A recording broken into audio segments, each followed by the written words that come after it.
Hello friends, എല്ലാവർക്കും success P S സിയിലേക്ക് സ്വാഗതം. ഇന്ന് 7ാം ക്ലാസ്സിലെ സയൻസ് പാഠപുസ്തകത്തിലെ ഒന്നാമത്തെ പാഠമായ വിളയിക്കാം നൂറുമേനി എന്ന ഭാഗമാണ് ചർച്ച ചെയ്യുന്നത്. പഴങ്ങൾ, പച്ചക്കറികൾ, ധാന്യങ്ങൾ എന്നിവ കൃഷി ചെയ്യുമ്പോൾ നാം ലക്ഷ്യം വയ്ക്കുന്ന കാര്യങ്ങൾ എന്തൊക്കെയാണെന്ന് ചോദിച്ചാൽ അത് വേഗത്തിൽ ഫലം ഉണ്ടാകണം, നല്ല വിളവുണ്ടായിരിക്കണം, ഫലത്തിന് നല്ല ഗുണനിലവാരം ഉണ്ടായിരിക്കണം. ഇതൊക്കെ നമ്മൾ ലക്ഷ്യം വെക്കുന്നുണ്ട്. കൃഷി ചെയ്യുമ്പോൾ വേഗത്തിൽ നല്ല വിളവ് ലഭിക്കാനും ഗുണനിലവാരമുള്ള ഫലങ്ങൾ ലഭിക്കാനും ശ്രദ്ധിക്കേണ്ട കാര്യങ്ങൾ എന്തൊക്കെയാണ്? അതായത് നല്ല വിത്ത് അഥവാ നടീൽ വസ്തുക്കൾ തിരഞ്ഞെടുക്കണം, നല്ല സൂര്യപ്രകാശം ലഭിക്കണം, മണ്ണ് വളക്കൂറുള്ളതാകണം, അനുയോജ്യമായ കാലാവസ്ഥയായിരിക്കണം, വളപ്രയോഗവും ജലസേചനവും ഉണ്ടായിരിക്കണം, കീടങ്ങളെയും കളകളെയും നിയന്ത്രിക്കണം. ഇത്രയും കാര്യങ്ങൾ നമ്മൾ ശ്രദ്ധിക്കേണ്ടതാണ്. അതായത് നല്ല വിത്തുകൾ അല്ലെങ്കിൽ നടീൽ വസ്തുക്കൾ തിരഞ്ഞെടുക്കണം, നല്ല മണ്ണായിരിക്കണം, വളപ്രയോഗം ചെയ്യണം, സൂര്യപ്രകാശം ലഭിക്കുന്നതായിരിക്കണം, അനുകൂലമായ കാലാവസ്ഥയായിരിക്കണം, ജലസേചന സൗകര്യം ഉണ്ടായിരിക്കണം, അതുപോലെ കീടങ്ങളെയും കളകളെയും നിയന്ത്രിക്കുകയും വേണം. നല്ല വിത്ത് തിരഞ്ഞെടുക്കുമ്പോൾ ശ്രദ്ധിക്കേണ്ട കാര്യങ്ങളാണ് ഈ പറയുന്നത്. നല്ല വിളവ് ലഭിക്കാൻ ഗുണമേന്മയുള്ള വിത്ത് തിരഞ്ഞെടുക്കണം. വിത്തിന്റെ ഗുണമേന്മ ഉറപ്പുവരുത്താൻ വിത്തെടുക്കുന്ന ചെടി, ഫലം എന്നിവയും ഗുണമേന്മയുള്ളതായിരിക്കണം. അതായത് വിത്തെടുക്കുന്ന ചെടി ആരോഗ്യമുള്ളതും കായ്ഫലം കൂടുതലുള്ളതും നല്ല വളർച്ചയുള്ളതുമായിരിക്കണം. വിത്തെടുക്കുന്ന ഫലം മധ്യകാലത്തുണ്ടായതും മൂപ്പെത്തിയതും പുഷ്ടിയുള്ളതുമായിരിക്കണം. തിരഞ്ഞെടുക്കുന്ന വിത്ത് സ്വാഭാവിക ആകൃതി, വലിപ്പം എന്നിവ ഉള്ളതും സ്വാഭാവിക ഭാരമുള്ളതും പുറന്തോടിൽ കേടില്ലാത്തതുമായിരിക്കണം. അതായത് കായ്ഫലം കുറവുള്ളതോ അല്ലെങ്കിൽ വളർച്ച മുരടിച്ചതോ അല്ലെങ്കിൽ മൂപ്പെത്താത്തതോ ആദ്യമുണ്ടായ ഫലമോ അതുപോലെ പുറന്തോടിൽ കേടുള്ളതോ ഭാരം കുറഞ്ഞതോ ആയ വസ്തുക്കൾ നമ്മൾ വിത്തായിട്ട് ഉപയോഗിക്കാൻ പാടില്ല. നല്ല വിളവ് ലഭിക്കാൻ ഗുണമേന്മയുള്ള വിത്ത് തിരഞ്ഞെടുക്കണം. വിത്തിന്റെ ഗുണമേന്മ ഉറപ്പുവരുത്താൻ വിത്തെടുക്കുന്ന ചെടി, ഫലം എന്നിവയും ഗുണമേന്മയുള്ളതായിരിക്കണം. അതായത് വിത്തെടുക്കുന്ന ചെടി ആരോഗ്യമുള്ളതും കായ്ഫലം കൂടുതലുള്ളതും നല്ല വളർച്ചയുള്ളതുമായിരിക്കണം. വിത്തെടുക്കുന്ന ഫലം മധ്യകാലത്തുണ്ടായതും മൂപ്പെത്തിയതും പുഷ്ടിയുള്ളതുമായിരിക്കണം. തിരഞ്ഞെടുക്കുന്ന വിത്ത് സ്വാഭാവിക ആകൃതി, വലിപ്പം എന്നിവ ഉള്ളതും സ്വാഭാവിക ഭാരമുള്ളതുമായിരിക്കണം. പുറന്തോടിൽ കേടില്ലാത്തതും ആയിരിക്കണം. വിത്തിൽ നിന്ന് മാത്രമാണോ തൈകൾ ഉണ്ടാകുന്നത്? അല്ല, വിത്തിൽ നിന്നല്ലാതെ തൈകൾ ഉണ്ടാകുന്നുണ്ട്. അതിനുദാഹരണമാണ് കറിവേപ്പ്. കറിവേപ്പ് വേരിൽ നിന്നാണ് പുതിയ സസ്യം ഉണ്ടാകുന്നത്. ഇഞ്ചി ഭൂകാണ്ഡത്തിൽ നിന്ന്, ഇലമുളച്ചി ഇലയിൽ നിന്ന്, കുരുമുളക് തണ്ടിൽ നിന്ന്, ഇങ്ങനെയാണ് പുതിയ ചെടികൾ ഉണ്ടാകുന്നത്. വേര്, തണ്ട്, ഇല, ഭൂകാണ്ഡം എന്നീ ഭാഗങ്ങളിൽ നിന്നും പുതിയ സസ്യങ്ങൾ ഉണ്ടാകും. വിത്ത് മുളപ്പിച്ച് മാത്രമല്ല ഈ ഭാഗങ്ങൾ ഉപയോഗിച്ചും തൈച്ചെടികൾ ഉണ്ടാക്കാറുണ്ട്. അതിനാൽ ഇവയും എന്താണ്? നടീൽ വസ്തുക്കളാണ്. ഒരു സസ്യത്തിന്റെ കായിക ഭാഗങ്ങളായ വേര്, തണ്ട്, ഇല, ഭൂകാണ്ഡം എന്നിവയിൽ നിന്ന് പുതിയ തൈകൾ ഉണ്ടാകുന്ന പ്രക്രിയയാണ് കായിക പ്രജനനം എന്ന് പറയുന്നത്. ഇത് അലൈംഗിക പ്രത്യുൽപാദനമാണ്. വിത്തുകൾ ഉണ്ടാകുന്നത് ലൈംഗിക പ്രത്യുൽപാദനത്തിലൂടെയാണ്. വിത്ത് മുളച്ചും തൈകൾ ഉണ്ടാകുന്നുണ്ട്. കായിക പ്രജനനം വഴി ഉണ്ടാകുന്ന സസ്യങ്ങൾക്ക് ഉദാഹരണമാണ് മരച്ചീനി, മധുരക്കിഴങ്ങ്, കാച്ചിൽ, ചെമ്പരത്തി, റോസ്, ഇലമുളച്ചി, നിലപ്പന, ഇഞ്ചി, മഞ്ഞൾ, വേപ്പ് എന്നിവ. ലൈംഗിക പ്രത്യുൽപാദനം വഴി അതായത് വിത്ത് വഴി ഉണ്ടാകുന്ന സസ്യങ്ങളാണ് നെല്ല്, തെങ്ങ്, ചീര, ഓറഞ്ച്, പ്ലാവ്, മത്തൻ, മാവ്, പാവയ്ക്ക, കുമ്പളം, പയർ, തക്കാളി, പാവയ്ക്ക, വെളുത്തുള്ളി, വെണ്ട മുതലായവ. വേര് വഴി പുതിയ തൈകൾ ഉണ്ടാകുന്നതിന് ഉദാഹരണമാണ് ശീമപ്ലാവ്, കറിവേപ്പ്, ജമന്തി, സ്ട്രോബെറി മുതലായവ. അതുപോലെ കാണ്ഡമാണെങ്കിൽ മുരിങ്ങ, റോസ്, മരച്ചീനി, ചെമ്പരത്തി. ഇലമുളച്ചി, നിലപ്പന, കലഞ്ചോ, ബിഗോണിയ. ഭൂകാണ്ഡം വഴിയാണെങ്കിൽ കാച്ചിൽ, ചേന, ഇഞ്ചി, ഉള്ളി ഇവയൊക്കെ കായിക പ്രജനനത്തിന് ഉദാഹരണമാണ്. വേരുവഴിയാണെങ്കിൽ ശീമപ്ലാവ്, കറിവേപ്പ്, ജമന്തി, സ്ട്രോബെറി. കാണ്ഡത്തിലൂടെയാണ് പുതിയ തൈകൾ ഉണ്ടാകുന്നതിന് ഉദാഹരണമാണ് മുരിങ്ങ, റോസ്, മരച്ചീനി, ചെമ്പരത്തി. ഇലമുളച്ചി, നിലപ്പന, കലഞ്ചോ, ബിഗോണിയ. ഭൂകാണ്ഡം വഴിയാണെങ്കിൽ കാച്ചിൽ, ചേന, ഇഞ്ചി, ഉള്ളി എന്നിവ. പേര, സപ്പോട്ട, ചാമ്പ, ബദാം, അത്തി തുടങ്ങിയ സസ്യങ്ങളിൽ മാതൃസസ്യത്തിന്റെ കമ്പുകളിൽ വേരുമുളപ്പിച്ച ശേഷം ആ ഭാഗം മുറിച്ചു നട്ട് പുതിയ തൈകൾ ഉണ്ടാക്കാം. മാതൃസസ്യത്തിന്റെ കമ്പുകളിൽ വേരുമുളപ്പിച്ച ശേഷം ആ ഭാഗം മുറിച്ചു നട്ട് പുതിയ തൈകൾ ഉണ്ടാക്കുന്ന രീതിയാണ് പതിവയ്ക്കൽ. മാതൃസസ്യത്തിന്റെ കമ്പുകളിൽ വേരുമുളപ്പിച്ച ശേഷം ആ ഭാഗം മുറിച്ചു നട്ട് പുതിയ തൈകൾ ഉണ്ടാക്കുന്ന രീതിയാണ് പതിവയ്ക്കൽ. പതിവയ്ക്കലിന്റെ ഘട്ടങ്ങളാണ് ഇനി പറയുന്നത്. മാതൃസസ്യത്തിൽ നിന്ന് പെൻസിൽ വണ്ണമുള്ള ഒരു കമ്പ് തിരഞ്ഞെടുക്കുക. പ്രധാന തടിയിൽ നിന്നുള്ളതാണ് കൂടുതൽ നല്ലത്. ഈ കമ്പിൽ 2 പർവ്വങ്ങൾക്കിടയിലുള്ള തൊലി 2-3 സെന്റിമീറ്റർ നീളത്തിൽ വളയാകൃതിയിൽ ചെത്തിമാറ്റുക. ഘട്ടം 2. ചകിരിച്ചോറ്, മണ്ണ്, ചാണകപ്പൊടി എന്നിവ ചേർത്ത മിശ്രിതം ചെറിയ നനവോടെ ഈ ഭാഗത്ത് വച്ച ശേഷം ഒരു പോളിത്തീൻ കവർ ഉപയോഗിച്ച് പൊതിഞ്ഞു കെട്ടുക.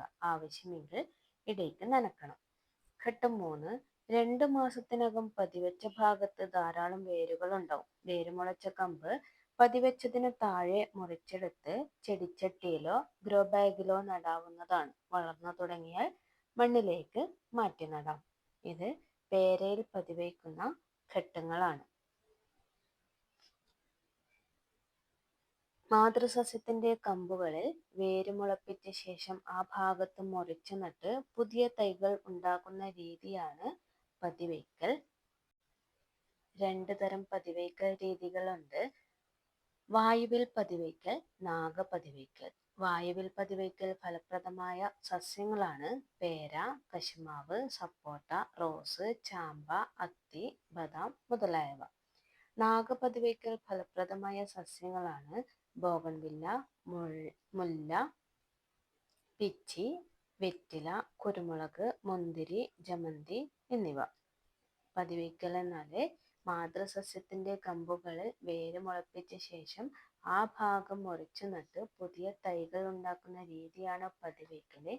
കുരുമുളക് പോലുള്ള ചെടികളുടെ നീളമുള്ള ശാഖകൾ മണ്ണിനടിയിലേക്ക് വളച്ചു വെച്ച് പല ഭാഗങ്ങളിൽ ഇടവിട്ട് മണ്ണിട്ട് മൂടിയും പതിവയ്ക്കാം. ഈ രീതിയിൽ ഒരേ സമയം ഒന്നിലധികം തൈകൾ ഒരു ശാഖയിൽ നിന്ന് ലഭിക്കും. ഇത്തരം പതിവയ്ക്കൽ രീതിയെ നാഗപതിവയ്ക്കൽ എന്നും പറയുന്നു. പതിവയ്ക്കലിലൂടെ ഉണ്ടാകുന്ന സസ്യങ്ങളുടെ ഗുണങ്ങളും ദോഷങ്ങളുമാണ് പറയുന്നത്. മാതൃസസ്യത്തിന്റെ ഗുണങ്ങൾ ഉണ്ടാകും. വേഗത്തിൽ പൂക്കുകയും കായ്ക്കുകയും ചെയ്യുന്നു. അതിന്റെ ഗുണങ്ങളാണ്. മാതൃസസ്യത്തിന്റെ ഗുണങ്ങൾ ഉണ്ടാകും. അതുപോലെ വേഗത്തിൽ പൂക്കുകയും കായ്ക്കുകയും ചെയ്യുന്നു. ഇനി അതിന്റെ ദോഷങ്ങളാണ് പറയുന്നത്. ചെടിയുടെ വലിപ്പവും ആയുർദൈർഘ്യവും കുറവായിരിക്കും. അതുപോലെ തായ്വേര് പടലം ഉണ്ടായിരിക്കില്ല. കൂടുതൽ പരിചരണം ആവശ്യമാണ്.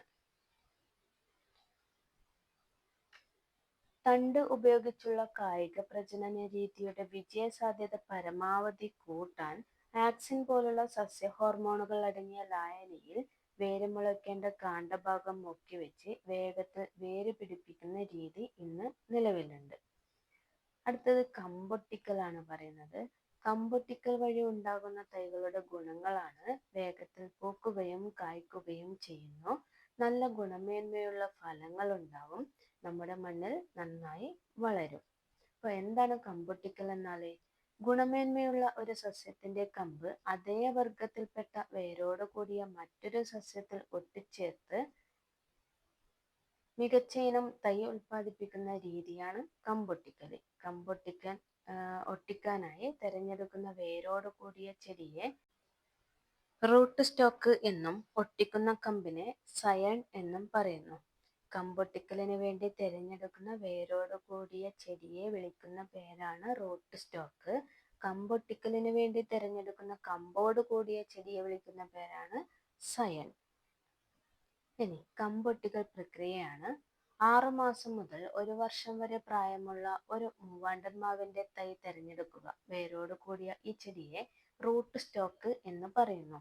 നല്ല കായ്ഫലമുള്ള നീലം മാവിൽ നിന്ന് റൂട്ട് സ്റ്റോക്കിന്റെ അതേ വണ്ണമുള്ള ഒരു കമ്പ് മുറിച്ചെടുക്കുക. ഇതിനെ സയൺ എന്നും പറയുന്നു. പുതിയ മുകുളങ്ങൾ വരാൻ തുടങ്ങിയ കമ്പാണ് സയൺ ആയി തിരഞ്ഞെടുക്കേണ്ടത്. കമ്പൊട്ടിക്കാനായി റൂട്ട് സ്റ്റോക്കിന്റെ അടിവശത്തു നിന്ന് 15 സെന്റിമീറ്റർ മുകളിൽ വെച്ച് മുറിച്ചു മാറ്റണം. റൂട്ട് സ്റ്റോക്കിന്റെ ഈ ഭാഗത്ത് നടുവിൽ കത്തി വെച്ച് മുറിച്ചു മാറ്റണം. റൂട്ട് സ്റ്റോക്കിന്റെ ഈ ഭാഗത്ത് നടുവിൽ കത്തി വെച്ച് 4 സെന്റിമീറ്റർ നീളത്തിൽ താഴേക്ക് മുറിച്ചു മാറ്റണം. അടുത്തത് തണ്ടിന് പകരം മുകുളം ഒട്ടിക്കുന്ന രീതിയാണ്. ഗുണമേന്മയുള്ള ഒരു സസ്യത്തിന്റെ മുകുളം അതേ വർഗത്തിൽപ്പെട്ട വേരോടുകൂടിയ മറ്റൊരു സസ്യത്തിൽ ഒട്ടിച്ചേർത്ത് മികച്ച നടീൽ വസ്തു ഉണ്ടാക്കുന്ന രീതിയാണ് മുകുളം ഒട്ടിക്കൽ. ഗുണമേന്മയുള്ള ഒരു സസ്യത്തിന്റെ മുകുളം അതേ വർഗത്തിൽപ്പെട്ട വേരോടുകൂടിയ മറ്റൊരു സസ്യത്തിൽ ഒട്ടിച്ചു ചേർത്ത് മികച്ച നടീൽ വസ്തു ഉണ്ടാക്കുന്ന രീതിയാണ് മുകുളം ഒട്ടിക്കൽ. ഇതിന്റെ വിവിധ ഘട്ടങ്ങളാണ് പറയുന്നത്. ഒന്നാമത്തെ ഘട്ടത്തില് നല്ല ഇനം പ്ലാവിന്റെ ശിഖരത്തിൽ നിന്ന് മുകുളം തൊലിയോടുകൂടി ചെത്തിയെടുക്കുക. ഇതാണ് സയൺ. നല്ല ഇനം പ്ലാവിന്റെ ശിഖരത്തിൽ നിന്ന് മുകുളം തോലോടുകൂടി ചെത്തിയെടുക്കുക. ഇതാണ് സയൺ. ചട്ടിയിലോ ഗ്രോ ബാഗിലോ വളർത്തിയ നാടൻ ഇനത്തിൽപ്പെട്ട പ്ലാവിൻ തൈയിൽ നിന്ന്, അതായത് റൂട്ട് സ്റ്റോക്കിൽ നിന്ന് മുകുളം ഒട്ടിക്കാനുള്ള സ്ഥലത്തെ പുറംതൊലി ചെത്തിമാറ്റുക. മൂന്നാമത്തെ ഘട്ടത്തിൽ റൂട്ട് സ്റ്റോക്കിൽ തൊലി നീക്കിയ ഭാഗത്ത് സയൺ വെച്ച് മുകുളം പുറത്തു കാണുന്ന വിധം പോളിത്തീൻ ടാപ്പ് കൊണ്ട് പൊതിഞ്ഞുകെട്ടുക. നാലാമത്തെ ഘട്ടത്തിൽ മുകുളം നന്നായി വളരാൻ തുടങ്ങിയാൽ സ്റ്റോക്കിന്റെ മുകൾ ഭാഗം മുറിച്ചു മാറ്റുക. മുകുളം വളർന്നതിനു ശേഷം ഈ തൈ പറമ്പിലേക്ക് മാറ്റി നടാം. പരാഗണം വഴിയാണ് വിത്തുണ്ടാകുന്നത്. വിവിധ പരാഗണ രീതികളുണ്ട്. സ്വപരാഗണം, പരപരാഗണം. ഇനി കൃത്രിമ പരാഗണമാണ് പറയുന്നത്. സ്വപരാഗണം തടയുന്നതിന് കൃത്രിമ പരാഗണം നടത്തേണ്ട പൂവിലെ കേസരങ്ങൾ മുറിച്ചു മാറ്റുന്നു. ഈ പൂവിൽ മറ്റു പൂക്കളിൽ നിന്നുള്ള പരാഗരേണുക്കൾ എത്താതിരിക്കാൻ പൂവ് പൊതിഞ്ഞു കെട്ടുന്നു. ഇതേ ഇനത്തിൽപ്പെട്ട വ്യത്യസ്ത ഗുണങ്ങളുള്ള ചെടിയിലെ പൂവിൽ നിന്ന് പരാഗരേണുക്കൾ ബ്രഷിൽ ശേഖരിക്കുന്നു. ശേഖരിച്ച പരാഗരേണുക്കൾ കൃത്രിമ പരാഗണം നടത്തേണ്ട പൂവിന്റെ പരാഗണ സ്ഥലത്ത് പതിപ്പിക്കുന്നു. ശേഖരിച്ച പരാഗരേണുക്കൾ കൃത്രിമ പരാഗണം നടത്തേണ്ട പൂവിന്റെ പരാഗണ സ്ഥലത്ത് പതിപ്പിക്കുന്നു. മറ്റു പൂക്കളിൽ നിന്നുള്ള പരാഗണം തടയുന്നതിനായി ഈ പൂവ് വീണ്ടും പൊതിഞ്ഞു കെട്ടുന്നു.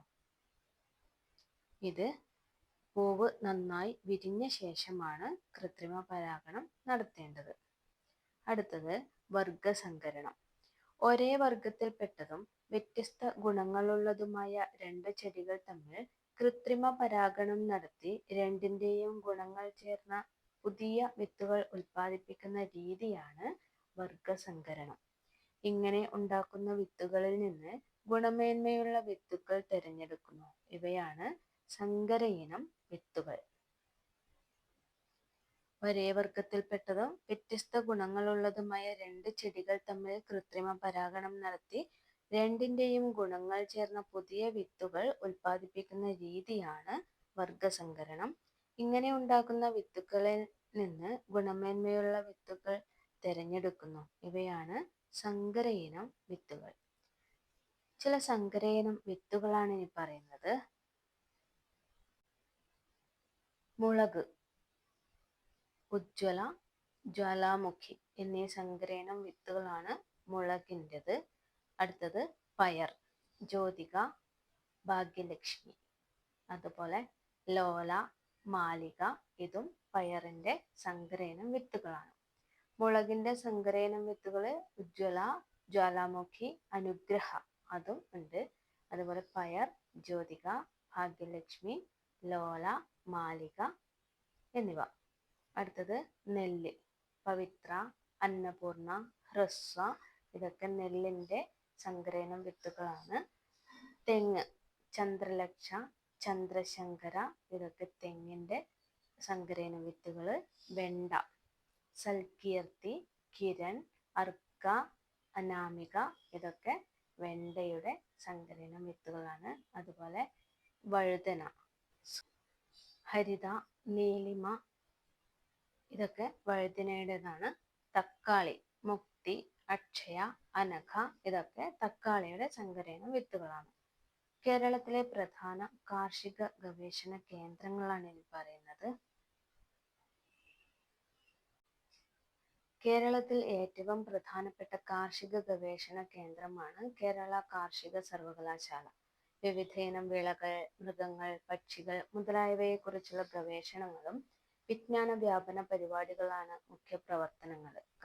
കേരള കാർഷിക സർവകലാശാലയുടെ പ്രാദേശിക ഗവേഷണ കേന്ദ്രങ്ങൾ സംസ്ഥാനത്തിന്റെ വിവിധ ഭാഗങ്ങളിൽ പ്രവർത്തിക്കുന്നുണ്ട്. അതിലെ ഒന്നാമതാണ് കേന്ദ്ര കിഴങ്ങ് വിള ഗവേഷണ കേന്ദ്രം. കിഴങ്ങ് വർഗ്ഗങ്ങളെ പറ്റിയുള്ള പഠനവും അവയുടെ ഉൽപാദനവുമാണ് ഇവിടെ നടക്കുന്നത്. കേന്ദ്ര കിഴങ്ങ് വിള ഗവേഷണ കേന്ദ്രം ശ്രീകാര്യം, തിരുവനന്തപുരം. അതുപോലെ റബ്ബർ റിസർച്ച് ഇൻസ്റ്റിറ്റ്യൂട്ട്, കോട്ടയം.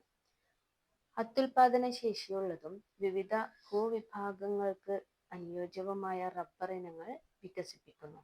അതുപോലെ കേന്ദ്ര തോട്ടവിള ഗവേഷണ കേന്ദ്രം, കാസർഗോഡ്. തെങ്ങ്, കവുങ്ങ്, കൊക്കോ തുടങ്ങിയവയെക്കുറിച്ചുള്ള ഗവേഷണമാണ് ഇവിടെ നടക്കുന്നത്. കേന്ദ്ര കിഴങ്ങ് വിള ഗവേഷണ കേന്ദ്രം Sreekaryam, Thiruvananthapuram. Rubber research institute, Kottayam. കേന്ദ്ര തോട്ടവിള ഗവേഷണ കേന്ദ്രം, കാസർഗോഡ്. അതുപോലെ Indian institute of spices research, സുഗന്ധവ്യഞ്ജനങ്ങളെ കുറിച്ചുള്ള ഗവേഷണത്തിനായി നീക്കിവെച്ചിരിക്കുന്ന ഒരു പ്രധാന സ്ഥാപനമാണ് Indian institute of spices research. ഇത് കോഴിക്കോടാണ് ഈ സ്ഥാപനം ഉള്ളത്. അടുത്തത് വിത്തും വിളവും. മികച്ച വിളവ് ലഭിക്കാൻ എന്തൊക്കെ കാര്യങ്ങളാണ് ശ്രദ്ധിക്കേണ്ടത്? എന്തൊക്കെ കാര്യങ്ങൾ ശ്രദ്ധിക്കണം? വളക്കൂറുള്ള മണ്ണാകണം, കീട നിയന്ത്രണം, ജലസേചനം, അനുയോജ്യമായ കാലാവസ്ഥ, കളനിയന്ത്രണം, വളപ്രയോഗം. നല്ല വിളവ് ലഭിക്കാൻ ശരിയായ വളപ്രയോഗം ആവശ്യമാണ്. നമ്മുടെ നാട്ടിലെ കർഷകർ ഉപയോഗിക്കുന്ന ചില വളങ്ങളാണ് ചാണകം, യൂറിയ, കമ്പോസ്റ്റ് വളം, എല്ലുപൊടി, കോഴിക്കാഷ്ടം, ആട്ടിൻകാഷ്ടം, മീൻവളം, പച്ചിലവളം, മണ്ണിര കമ്പോസ്റ്റ് മുതലായവ. ജൈവവളങ്ങളും രാസവളങ്ങളും ഇവയിലുണ്ട്. അതിൽ ജൈവവളങ്ങളാണ് ചാണകം, കമ്പോസ്റ്റ്, മീൻവളം, എല്ലുപൊടി, പച്ചിലവളം എന്നിവ. അതുപോലെ രാസവളങ്ങൾക്ക് ഉദാഹരണമാണ് urea, NPK, ammonium nitrate, ammonium sulphate, super phosphate ഇവ. ഡോക്ടർ MS സ്വാമിനാഥൻ ഇന്ത്യയിലെ ഹരിത വിപ്ലവത്തിന്റെ പിതാവ് എന്നറിയപ്പെടുന്ന കൃഷി ശാസ്ത്രജ്ഞനാണ്. ഡോക്ടർ MS സ്വാമിനാഥൻ ഇന്ത്യയിലെ ഹരിത വിപ്ലവത്തിന്റെ പിതാവ് എന്നറിയപ്പെടുന്ന കൃഷി ശാസ്ത്രജ്ഞനാണ്. അത്യുൽപാദന ശേഷിയുള്ള വിത്തുകൾ വികസിപ്പിച്ചെടുക്കുകയും കർഷകർക്കിടയിൽ പ്രചരിപ്പിക്കുകയും അതുവഴി ഭക്ഷ്യോൽപാദന മേഖലയിൽ കുതിച്ചുചാട്ടം സാധ്യമാക്കുകയും ചെയ്തു. തെക്കുകിഴക്കേഷ്യയിലെ മിക്ക രാജ്യങ്ങളെയും പട്ടിണിയിൽ നിന്ന് കരകയറ്റിയത് അദ്ദേഹത്തിന്റെ പരിശ്രമങ്ങളായിരുന്നു. Magsaysay, world food prize, Padma Bhushan എന്നീ പുരസ്കാരങ്ങൾ അദ്ദേഹത്തിന് ലഭിച്ചിട്ടുണ്ട്. ഹരിത വിപ്ലവത്തിന്റെ പിതാവ് എന്നറിയപ്പെടുന്നത് MS സ്വാമിനാഥനാണ്. അടുത്തത് ജൈവവളങ്ങളും രാസവളങ്ങളുടെയും പ്രത്യേകതയാണ്. ജൈവവളങ്ങൾ ജൈവ വസ്തുക്കളിൽ നിന്നാണ് ലഭിക്കുന്നത്. കൂടുതൽ അളവിൽ വേണ്ടിവരും. മണ്ണിന് ദോഷകരമല്ല. ഒരു നിശ്ചിത ഘടകം മാത്രമായി നൽകാൻ കഴിയില്ല. അതായത് ജൈവവളങ്ങളുടെ പ്രത്യേകത പറയുന്നത് ജൈവ വസ്തുക്കളിൽ നിന്ന് ലഭിക്കുന്നു, കൂടുതൽ അളവില് ഇത് വേണ്ടിവരും. അതുപോലെ മണ്ണിന് ദോഷകരമല്ല, ഒരു നിശ്ചിത ഘടകം മാത്രമായി നൽകാൻ കഴിയില്ല. അതുപോലെ രാസവസ്തുക്കൾ ഉപയോഗിച്ച് വ്യാവസായികമായി നിർമ്മിക്കുന്നു, കുറഞ്ഞ അളവിൽ മതി. അമിതമായ ഉപയോഗം മണ്ണിന്റെ ഘടനയെ നശിപ്പിക്കുന്നു. ആവശ്യമുള്ള ഘടകം മാത്രമായി നൽകാവുന്നതാണ്. അതുപോലെ ജീവാണുവളം. എന്താണ് ജീവാണുവളം? സൂക്ഷ്മജീവികളെ ഉപയോഗപ്പെടുത്തിയുള്ള വളപ്രയോഗ രീതിയാണ് ജീവാണു വളപ്രയോഗം. സ്യൂഡോമോണസ്, അസോസ്പൈറില്ലം എന്നിവ ജീവാണുവളങ്ങൾക്ക് ഉദാഹരണങ്ങളാണ്. സൂക്ഷ്മജീവികളെ ഉപയോഗപ്പെടുത്തിയുള്ള വളപ്രയോഗ രീതിയാണ് ജീവാണുവളപ്രയോഗം. സ്യൂഡോമോണസ്, അസോസ്പൈറില്ലം എന്നിവ ജീവാണുവളങ്ങൾക്ക് ഉദാഹരണമാണ്. അതുപോലെ ജൈവ കീടനാശിനിക്ക് ഉദാഹരണമാണ് പുകയില കഷായം, വേപ്പെണ്ണ, ഇമൽഷൻ, വെളുത്തുള്ളി കാന്താരി മിശ്രിതം തുടങ്ങിയവ.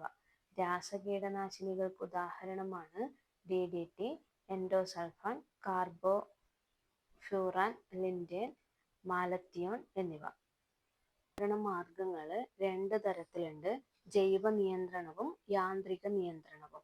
അതിൽ ജൈവ നിയന്ത്രണം എന്ന് പറഞ്ഞാൽ വട്ടച്ചാഴി, അതായത് ലേഡി ബഗ് എന്ന ഷഡ്പദം ചെടികളിൽ വളരുന്ന പല കീടങ്ങളെയും തിന്നു നശിപ്പിക്കുന്നു. ഇത്തരത്തിലുള്ള മറ്റൊരു മിത്രകീടമാണ് ട്രൈക്കോഗ്രാമ. ഇതുപോലെ തവള, അരണ, ഓന്ത്, വണ്ട് തുടങ്ങിയ ജീവികൾ വിളകളെ ബാധിക്കുന്ന കീടങ്ങളെ നല്ല വിളവ് ലഭിക്കുന്നതിന് കളകളെയും നിയന്ത്രിക്കേണ്ടതുണ്ട്. കളനാശിനി പ്രയോഗിക്കൽ, കളപറിക്കൽ, കളനാശിനി വെട്ടിമാറ്റൽ, ഇങ്ങനെ കളകളെ നിയന്ത്രിക്കാവുന്നതാണ്. മറ്റു കാർഷിക സംരംഭങ്ങളാണ് പറയുന്നത് ഫ്ലോറികൾച്ചർ, പുഷ്പകൃഷി. പുഷ്പകൃഷി അറിയപ്പെടുന്നത് ഫ്ലോറികൾച്ചർ. തേനീച്ച വളർത്തൽ അറിയപ്പെടുന്നത് എപ്പികൾച്ചർ. മുയൽ വളർത്തൽ ക്യൂണികൾച്ചർ. കൂൺ കൃഷി മഷ്റൂം കൾച്ചർ. കോഴിക്കൃഷി പൗൾട്രി ഫാമിംഗ്. കന്നുകാലി വളർത്തൽ ലൈവ് സ്റ്റോക്ക് ഫാമിംഗ്. മത്സ്യകൃഷി പിസികൾച്ചർ. പട്ടുനൂൽപ്പുഴു വളർത്തൽ സെറികൾച്ചർ. ഒന്നും കൂടി പറയാം: ഫ്ലോറികൾച്ചർ പുഷ്പകൃഷി, എപ്പികൾച്ചർ തേനീച്ച വളർത്തൽ, ക്യൂണികൾച്ചർ മുയൽ വളർത്തൽ, മഷ്റൂം കൾച്ചർ കൂൺ കൃഷി, പൗൾട്രി ഫാമിംഗ് കോഴിക്കൃഷി, ലൈവ് സ്റ്റോക്ക് ഫാമിംഗ് കന്നുകാലി വളർത്തൽ, പിസികൾച്ചർ മത്സ്യകൃഷി, സെറികൾച്ചർ പട്ടുനൂൽപ്പുഴു വളർത്തൽ. പിന്നെ ഈ പാഠത്തിലെ കുറച്ച് ക്വസ്റ്റ്യൻ ആണുള്ളത്. സസ്യങ്ങളിൽ ലൈംഗിക പ്രത്യുൽപാദനം നടക്കുന്നത് ഡാഷ് വഴിയാണ്, വിത്ത് വഴി. അതുപോലെ റോസ് ചെടിയിൽ കായിക പ്രജനനം നടക്കുന്നത് കാണ്ഡം വഴിയാണ്. നാഗപതിവയ്ക്കൽ രീതി ഫലപ്രദമായ ഒരു സസ്യമാണ് കുരുമുളക്. കമ്പൊട്ടിക്കലിന് വേണ്ടി തിരഞ്ഞെടുക്കുന്ന വേരോട് കൂടിയ ചെടിയെ ഡാഷ് എന്ന് പറയുന്നു. എന്താ? Root stock. ഒരേ ചെടിയിലെ രണ്ട് വ്യത്യസ്ത പുഷ്പങ്ങളിൽ നടക്കുന്ന പരാഗണത്തെ എന്ത് പറയുന്നു? സ്വപരാഗണം എന്ന് പറയുന്നു. ഓക്കെ. അതുപോലെ കൃത്രിമ പരാഗണം എന്നാൽ എന്ത്? എന്താ? ഒരു പൂവിലെ പരാഗരേണുക്കൾ മറ്റൊരു പൂവിലെ പരാഗണ സ്ഥലത്ത് കൃത്രിമമായി നിക്ഷേപിച്ച് പരാഗണം നടത്തുന്ന രീതിയാണ് കൃത്രിമ പരാഗണം.